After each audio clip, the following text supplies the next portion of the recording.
That's the Moreton Bay Marine Park zoning review draft plan.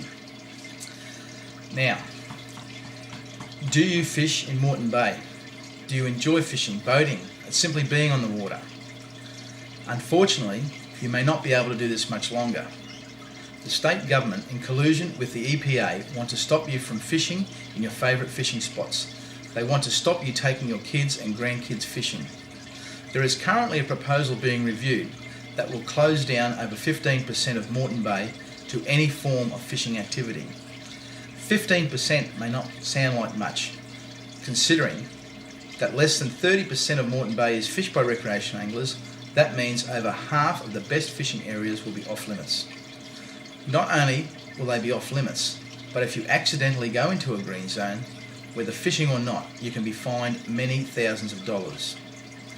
The proposed green zones are to be placed in areas that the EPA has decided is overfished without having any data to establish this. The EPA are not interested in stopping the major contributor to the problems of Moreton Bay, and that is pollution. In fact, the EPA are supporting mangrove vandalism by way of allowing the second airport runway to be gouged out of the mangrove foreshore, and worse still, are allowing the airport authority to dredge up 1.5 million tonnes of Moreton Bay seabed to go in as fill. The recreational anglers of Moreton Bay support sustainability by way of marine park zones, bag and size limits, seasonal closures, etc. They do not support ad hoc knee-jerk reactions to a problem that recreational anglers are not contributing to. Independent scientific research and official DPINF research prove beyond doubt that Moreton Bay fishery is healthy, sustainable and in good hands.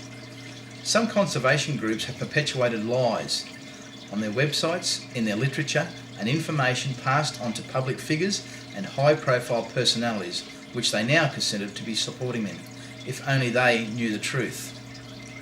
In another serious and devastating blow to the general business community around the Bayside suburbs and further afield, no compensation package will be available to assist these businesses that derive some or all of their income from recreational or commercial fishing activities in Moreton Bay. Many businesses will not withstand the shortfall in income and will fold, taking with it many local jobs from the local community. The simple fact is the EPA are not making their decisions in regard to the Moreton Bay Marine Park zoning review within the terms of reference, where they are to consider equally all social, economical and environmental impacts. The simple fact is the EPA are being ruled by radical animal liberationists, radical conservationists and an ingrained culture of everything must be green or it is deemed bad. There is a way forward for the recreational anglers of Moreton Bay, and that is to contact your local Member of Parliament, your local council member, your federal member, the EPA, the Department of Primary Industries and Fisheries, local newspaper, local community groups, etc., and ask questions like, why is a new airport runway allowed to be dug out of mangrove habitat? Why is the EPA trying to undermine and take over the Department of Primary Industries and Fisheries? What scientific basis are the EPA using to support the placement of green zones? Why is there no compensation package for businesses that will fold? How can any person in a boat be fined for simply being in a green zone? How can any boatie without GPS capabilities know where a green zone is once on the water? Why is the EPA not addressing pollution issues in Moreton Bay? Why are tourist operators being given green lights and support to up their involvement in Moreton Bay?